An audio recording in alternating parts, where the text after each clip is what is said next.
Bonjour les frères, merci à Dieu de pouvoir prendre la parole ce matin. Depuis que les frères ont ouvert donc ce réseau, j'écoute donc toutes les prédications et les nouvelles que nous avons écoutées.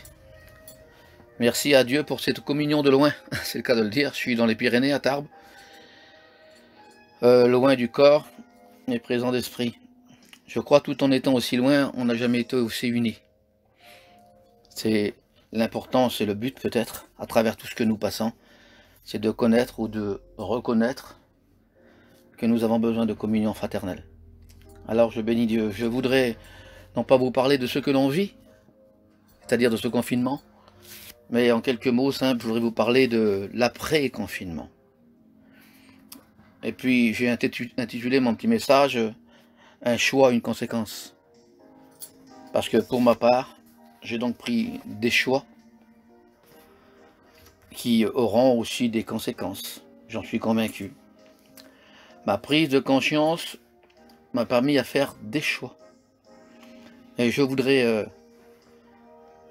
vous lire ce texte que vous connaissez fort bien, lorsque Josué disait « Quant à vous, je ne sais pas, mais moi et ma maison », remarquez qu'il parle de la maison, « moi et ma maison, nous servirons l'Éternel ». On bénit Dieu pour ce verset, qui, à mon sens, bien sûr, une maison qui sert Dieu, qui est dans le service de Dieu. Moi et ma maison, nous servirons l'Éternel. Il est question donc d'activité et du service pour Dieu. Et je suis convaincu que cela ne nous a pas manqué dans notre vie. Nous avons été au service de Dieu. Nous sommes au service de Dieu. Mais je pense qu'il faudrait faire la différence parce que je l'ai fait pendant ces moments-là. Il y a activité pour Dieu et il y a intimité avec Dieu. Et je voudrais vous lire justement l'histoire d'un foyer où Jésus se trouvait, dans l'évangile de Luc, chapitre 10, verset 38, vous connaissez bien ce verset. Tandis que Jésus était avec ses disciples en chemin, il entra dans un village où une femme appelée Marthe le reçut chez elle. Elle avait une sœur appelée Marie qui, après s'être assise aux pieds du Seigneur, l'écoutait lui l'enseigner. Marthe était très affairée à toutes les préparations des repas. Et tout à coup, elle survint, dit la Bible. Et elle dit, Seigneur, cela ne te fait-il rien que ma sœur me laisse seule pour accomplir tout le travail? Dis-lui donc de m'aider. Et le Seigneur lui répondit, Marthe, Marthe, tu t'inquiètes et tu t'agites pour beaucoup de choses.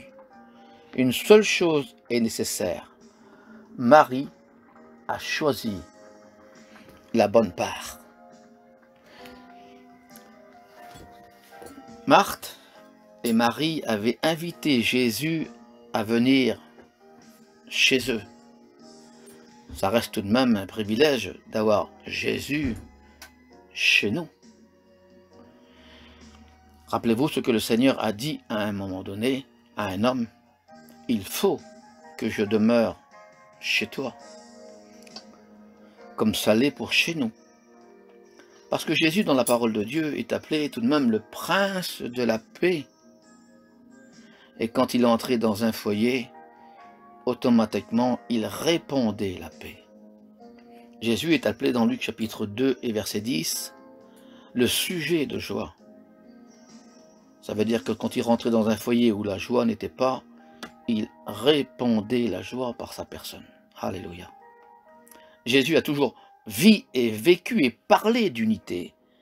Et quand il rentre dans un foyer, il apporte l'union, la reconstruction et la sécurité. Alors il était donc rentré dans ce foyer pour donner ce qu'il avait. Seulement nous allons comprendre que pour bénéficier de toutes ces vertus, nous avons besoin chez nous de vivre le Seigneur, de vivre la vie de Dieu davantage chez nous. Tout en invitant Jésus, Marthe était accaparée par les besoins matériels de sa maison. Et dans son langage, on se rend compte qu'elle a un mécontentement. D'ailleurs, on le ressent très bien dans ses paroles. « Seigneur, ne t'inquiètes-tu pas, je m'occupe de tout. Quant à Marie, elle ne fait rien. » Croyez-vous que Jésus va lui donner raison? Sûrement pas. Pourquoi? Parce que c'était une affaire de choix. Tout en étant à la maison, elle avait choisi de faire de ce qui primait pour elle. Faire passer avant toute chose Jésus dans sa vie. Oui, quant à Marie, elle avait choisi la bonne part. Je dirais même la bonne place. Elle se trouvait au pied de Jésus et la Bible précise qu'elle écoutait son enseignement. Deux personnes dans une même maison qui font deux choix différents. De quel côté se portent nos choix? Affairés à nos affaires, nous l'avons fait largement.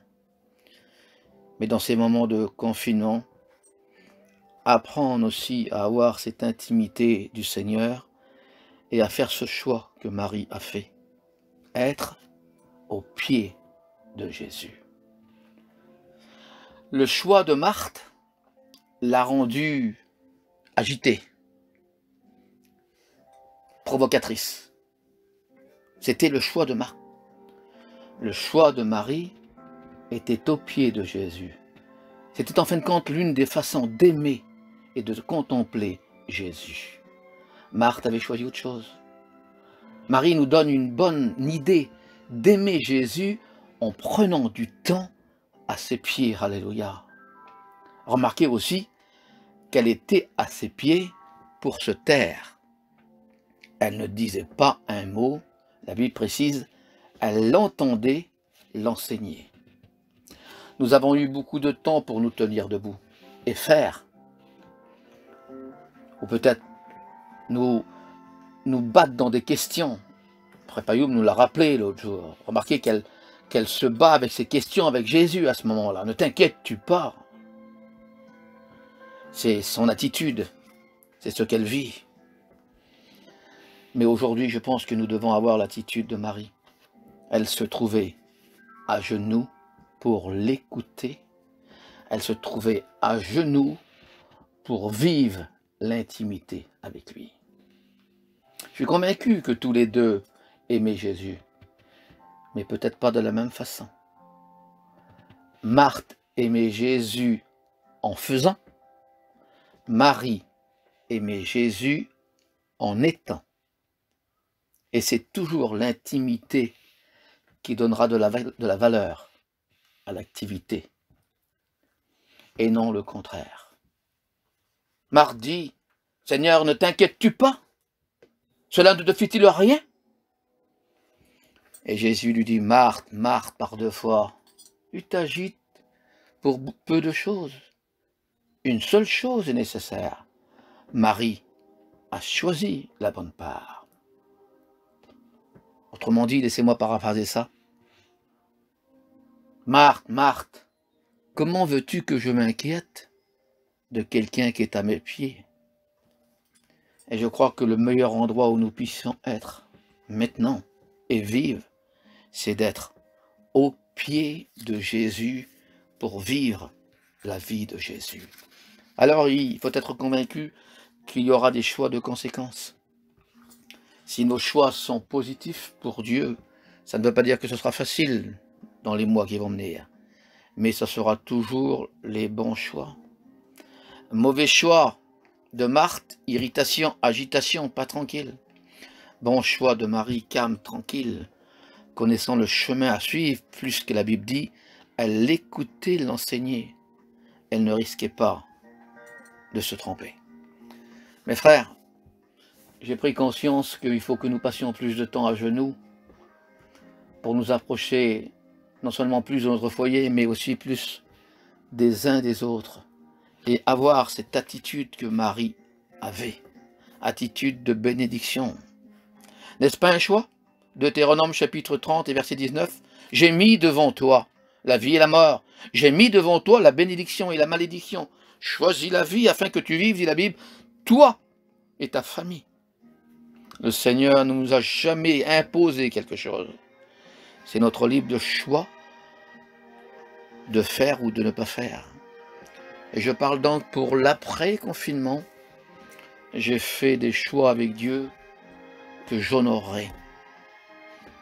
Tant pis ce que cela pourra me coûter, mais j'honorerai.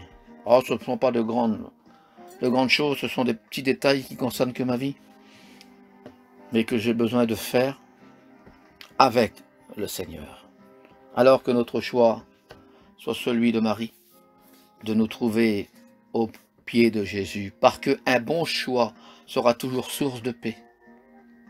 Un bon choix donnera toujours de bons résultats, même si ce n'est pas facile. Que Dieu nous aide à vivre et à faire des bons choix. Que Dieu vous bénisse.